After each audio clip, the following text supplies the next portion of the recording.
Greetings all. Thank you for joining me on this live stream dedicated to the subject of distributed leadership.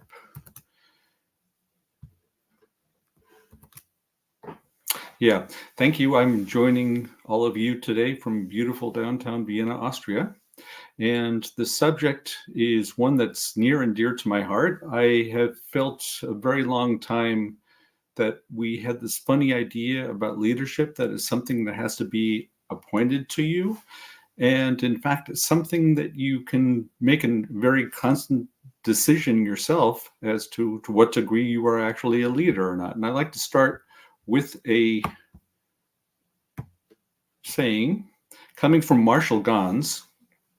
Leadership is accepting responsibility for enabling others to achieve purpose in the face of uncertainty. So what do you think that actually means? Accepting purpose in the face of responsibility.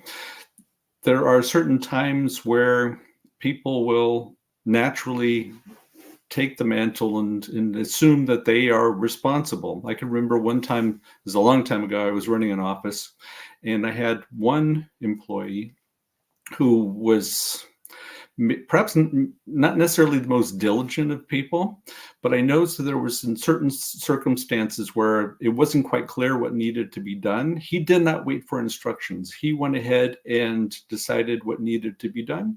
He just went ahead and did it.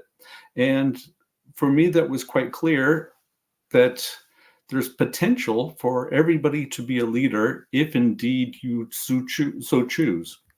So, moving in that direction, I'd like to follow up with a quote that I found within The Economist of last week, part of the letter section. The highest performing organizations build cultures where everyone sees themselves as a leader and behaves as such. That means, for example, being prepared to be held accountable, taking decisions, inspiring others, but also asking for help when you need it. Managers, on the other hand, are critical in organizations to perform the specific role of ensuring that all team members have what they need to be successful in their role.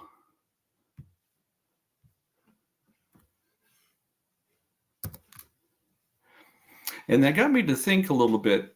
The manager is not responsible for doing the work. The manager is responsible for making sure that the work is actually completed. So what's the biggest problem that most organizations have?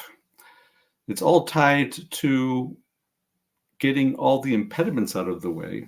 And there's a concept that I very much believed in for a number of years, although I never had an idea of what it was all about. So this idea of a servant leader. And perhaps some of you might know this concept, especially if you've been involved in the Agile world.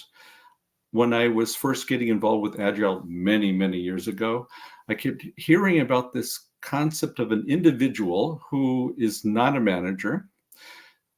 He or she is part of a cross-functional team, and this person is responsible for getting rid of all the impediments, meaning those things that get in the way of everybody else. And those impediments can take on different forms. Either they don't necessarily know what to do, or possibly there are individuals who are causing problems within the organization, or perhaps it might be outside of your organization.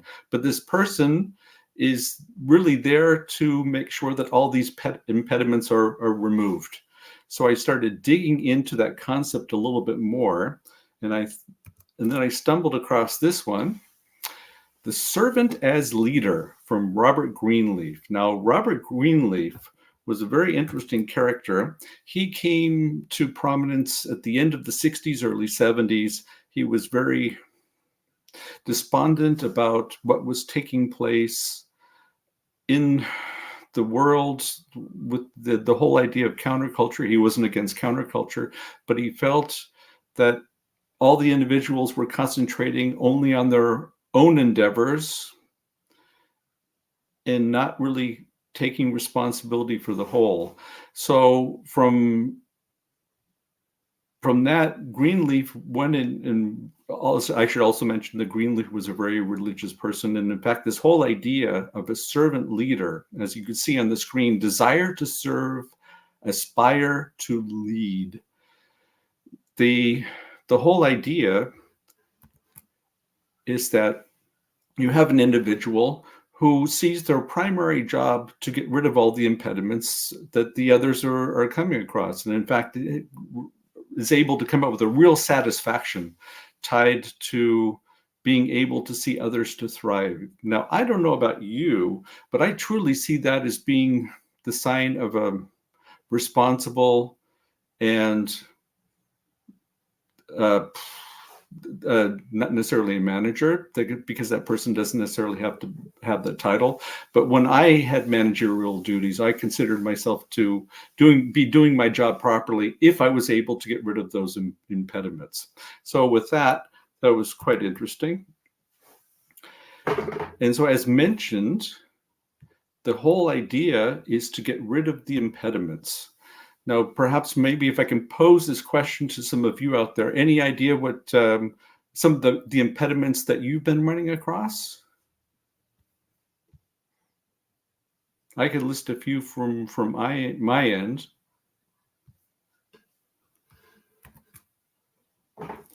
Some of the impediments that I've run across is maybe knowledge, that I didn't have enough knowledge about the situation or the subject matter to do things in a proper manner. So that meant that I had to spend time in researching these things.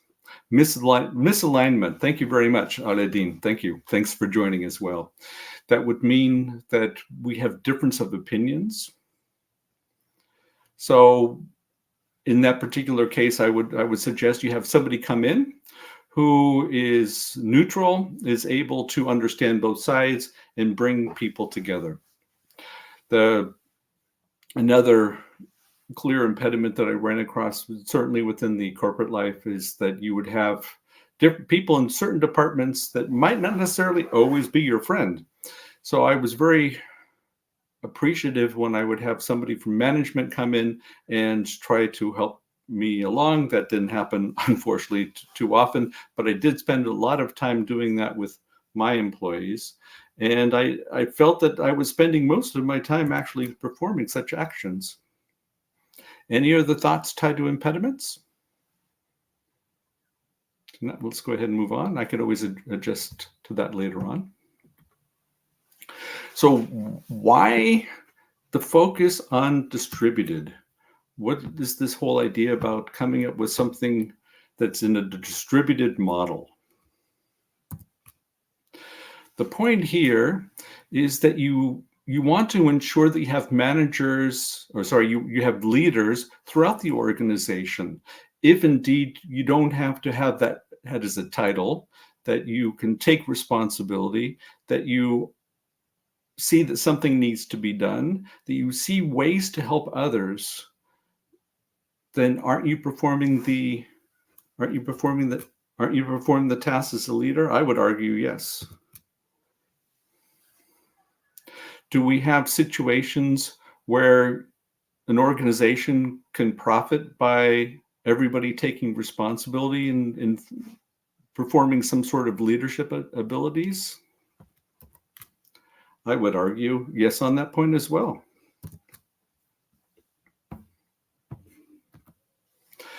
And the key element here is that the individuals have agency. What does that actually mean? That means that they don't have to ask for permission, that they automatically see what needs to be done and they jump in and they make it happen. Another way of phrasing that is to say that people feel that they have a sense of empowerment. Is that something that happens on its own? I would say not. That very often people have to grow into that. One of the key elements about people feeling empowered is that they have enough confidence in themselves so that they know that they have enough backing from others that they know that whatever happens is going to be good. And they feel whatever is going to take place, they can figure out some way to actually get through it. And that's really a key component here.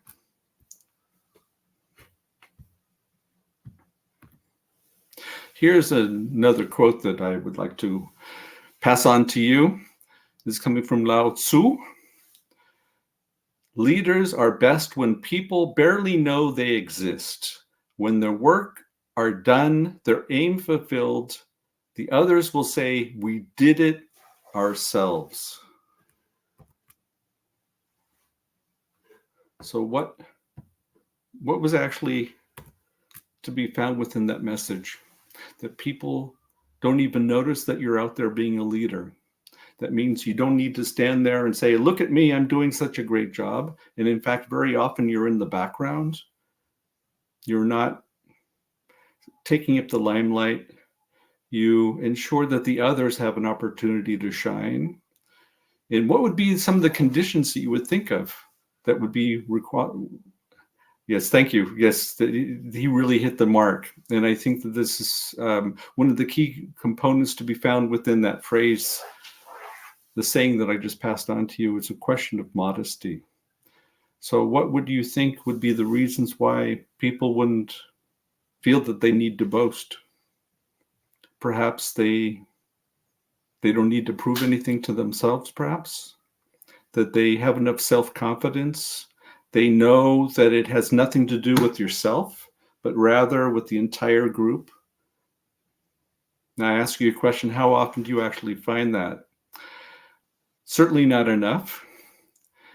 And could you imagine a world if everybody felt that it was in their interest to promote others?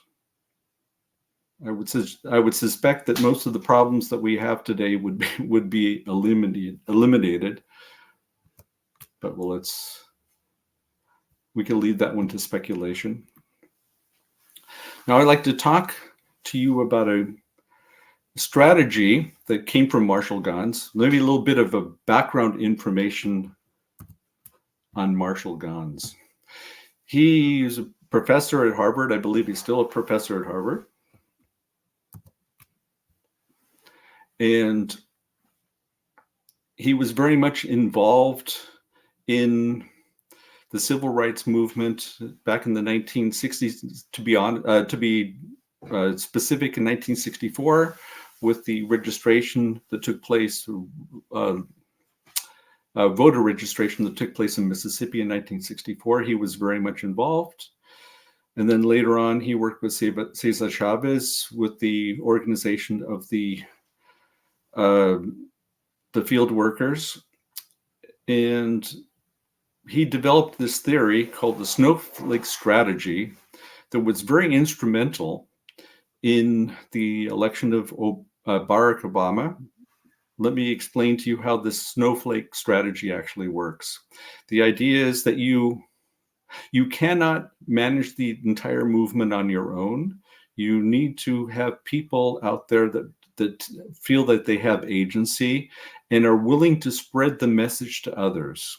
So as you can see in this diagram, perhaps let me move my head out of the way and concentrate straight on the diagram. As you can see on the diagram, you have this person in the middle, but the real strength comes in all of those touch points of where people automatically take on the leadership. And then they will pass on that information to others, or the ability to motivate others, to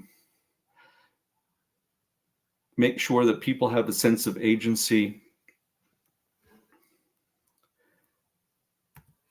And the idea is that you have a whole group. If you were to take this as a multiplier effect, there's only so much I can do, but if I can convince you that you can be a leader, and that it's not a question of standing there and having a very important position, but rather the functionality to be found truly within a leader.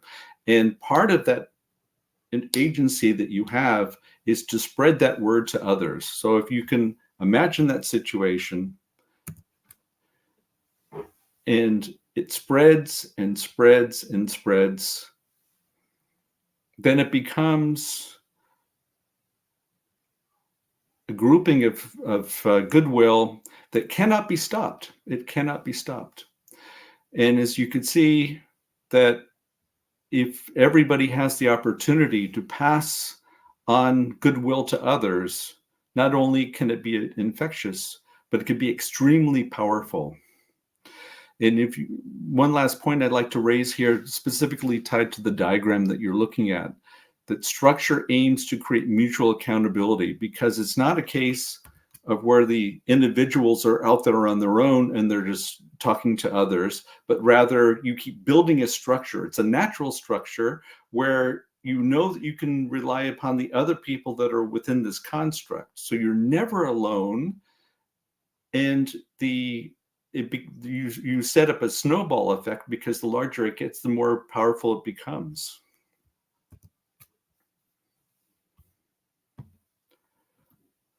So I'd like to talk about how this can be used within the project management world, because after all, that is the focus of our live stream today. Now, I'm going to make an assumption that most of you are familiar with this concept of a stakeholder strategy or stakeholder analysis. A stakeholder is anybody positively or negatively affected by the endeavor that you're entrusted with. And so the idea would be to identify your stakeholders and then define a strategy. So could you imagine getting a group together and trying to, first of all, identify who your stakeholders are, and then try to put a strategy tied to that? What would that actually look like? So I'm going to go through a fictitious scenario, or perhaps maybe it's not that fictitious after all, but I'd like you to join me on this journey of the story, this narrative that I like to pass on to you, where we have a group that's been established. Let's assume that we were able to use this type of strategy, the snowflake strategy, and we were able to tap into this information that everybody has. So the first question that I would pose is, who are our stakeholders? And then once you're able to tap into this energy happening within the snowflake and ask, who are your stakeholders? What are your chances of coming up with a pretty definitive list quickly? I would argue it's quite high.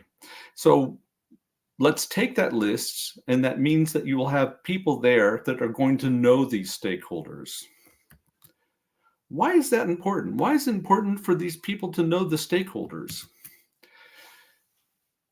Because we need to figure out a way of getting certain stakeholders on our side. We're trying to build up our snowflake and use this as our means to move forward with the strategy. So let's take a look at the elements to be found in the middle of the screen. This is all tied to how we approach a stakeholder strategy. Let me go through the individual points together with you. The first one would be resistant. So what does that actually mean, being resistant? That means they're not your friend and they're actually against your project. The next one would be unaware. What would unaware mean? Pretty simple. They have never heard of your project, and so they're quite neutral at that point, unless there was somebody else got to them quicker and we were able to pass on some information that might not necessarily be in your interest. The neutral, what's the difference between unaware and neutral? The unaware person just does not know, whereas a neutral doesn't really care. Is there a difference? Yes, there is, because the unaware, if they become aware, there's a chance that they might move to another category, whereas the neutral has already been informed and they don't have an opinion one way or the other. So we've gone through the most negative. We've moved on to the non-effective part of your stakeholders. And let's move on to the last two categories, support and leading. So it's a support stakeholder is going to be somebody who's actually very supportive of what you're doing. That's why we call it supportive, but might not necessarily have the power to make much of a difference. So then we have our last category, which would be leading. So what would that mean? Well, the leading person is not only supportive of what you're trying to do, but can make a difference moving forward. So that would be the classical way of looking at a stakeholder strategy. How does that change within a distributed model? Well, within that distributed model, that means that everybody can have an effect because everybody can be a leader, right? That means that they can decide on how they can move the stakeholders either from an unaware to at least a neutral level, or perhaps even to a supporting level. They can also work on trying to counteract that resistant stakeholder. And that means that it's not something that you're doing on your own. You always have the support, and that makes a huge difference, because if you're having to do this all on your own, well, everybody's going to have different relationships to the others. And if all those individuals feel that they have agency and can make a difference, then that makes your job as a project manager, of course, that much easier.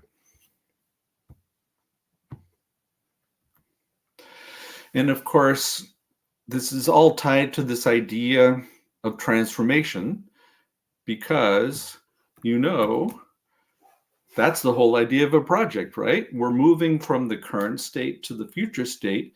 And as a project manager, you are a transformation master, getting the change to take place within the organization, performing the deployment, et cetera, et cetera. So if you can get a whole group that feel empowered and can help with that transformation, then I ask you a question. What do you think the chances are of it actually ending up a success? I would argue pretty high. All right, so in closing, I'd like to talk about two different concepts, and be keen on your opinion. Please feel free to go ahead and use the chat box. The first one is called the standing ovation theory. Standing ovation theory. And I think this is quite a funny one, but if you know how things work in reality, and this is not a plug for this course, I've never seen this course, but I thought this title was quite funny. When do I clap? As if we actually need instructions for that to take place. So we have within a theater, after the performance has been completed, you will always have some people that really like the performance. You'll have some people who don't really care one way or the other. And then you might have some that really didn't think much of the performance. And I'm asking you an open question. How much does that really sound like the stakeholder strategy I was pointing out?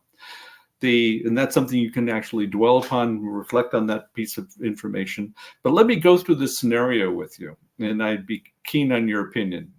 So we have the first group who stands up and starts applauding and doesn't have much of an effect. But there might be a couple of individuals who are motivated because this one very enthusiastic group has taken up and stands up and starts clapping, that they decide to start clapping as well. So now, if you can imagine, we have a whole audience. If we were to break them up into six, so we would have the first group, which would be about 1/6 applauding, and then now we have the second group coming in, so we would have 2/6 of the actual theater standing up and applauding. So what kind of effect does that have? And think about it from a stakeholder strategy perspective. And perhaps maybe what I'll do is even go back to the stakeholders in that model. So we have 2/6 that are covered. Now, there might be some others that say, oh, it was okay, but they were so enamored with the 2/6 that were so enthusiastic that they decided to go ahead and join, and now they're applauding as well. So what's the count? We have let's say 4/6 of the theater is actually standing up and is applauding. And now we're left with 6 that are actually still sitting. And let's break that down into different categories. So the first group would say, actually, I thought it was really mediocre. And then the last 6 would say, actually, I didn't really like it at all. So let's go back to our model. So they were somewhat neutral, perhaps borderline negative, but they decided that they wanted to stand up because, for a very simple reason, they did not want to be seen sitting down while the others were applauding.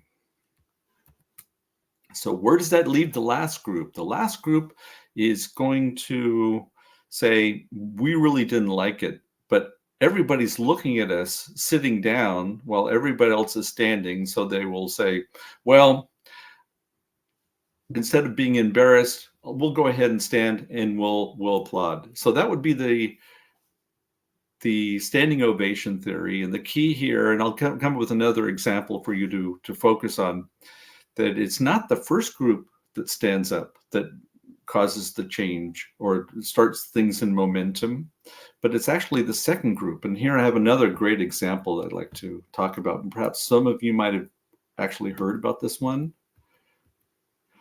There was a TED Talk put together by Derek Sievers, and it's called How to Start a Movement. And I know it's very small. You can see it on the screen. You have one person standing on a field, and he's actually dancing.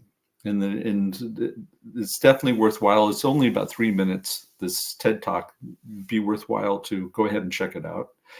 So Derek Sievers goes and talks at length about this one individual who is standing there on the field, and he's dancing. So what takes place?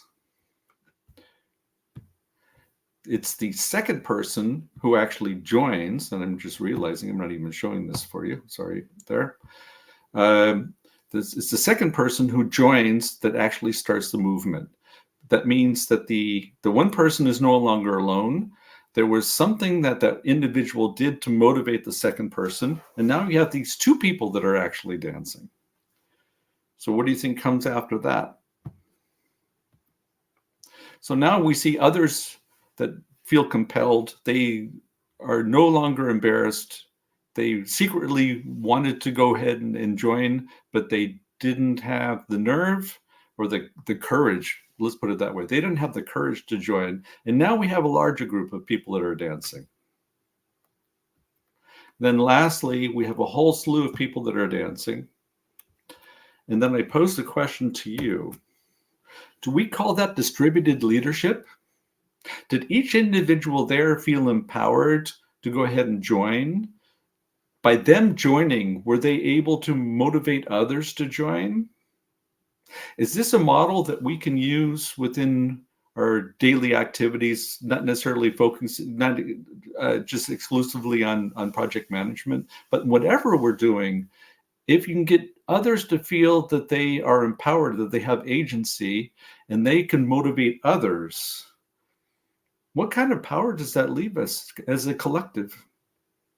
So that's what I'd like to leave this short live stream on today.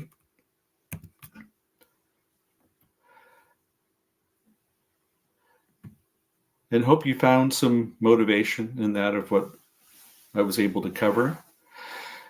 Just as a highlight of some future events coming up, we have another live stream. I'll be doing this with Peter Lafort, Complexity and Uncertainty in Projects. That will be taking place on the 5th of December. So if you have time, it would be great if you could join us. And on top of that, for those of you who are not familiar with my course on LinkedIn Learning, that I have a program management course. And I would very much appreciate if you could take a peek at that course, and any feedback you might be able to provide to me would be greatly appreciated. I have a newsletter called the Procuro Insider. This screenshot was taken a while back. We have a number of members or subscribers since then, and it comes out once a month now. Please feel free to go ahead and sign up for that. And for that, I'd like to thank you all. And I was able to get this done in 30 minutes time. So that I'm very happy. So thanks again for joining today. I'm very appreciative and look forward to seeing you online, and hopefully some of you might be able to join us on the 5th of December. So thanks again. Wish you a pleasant rest of the day and see you soon.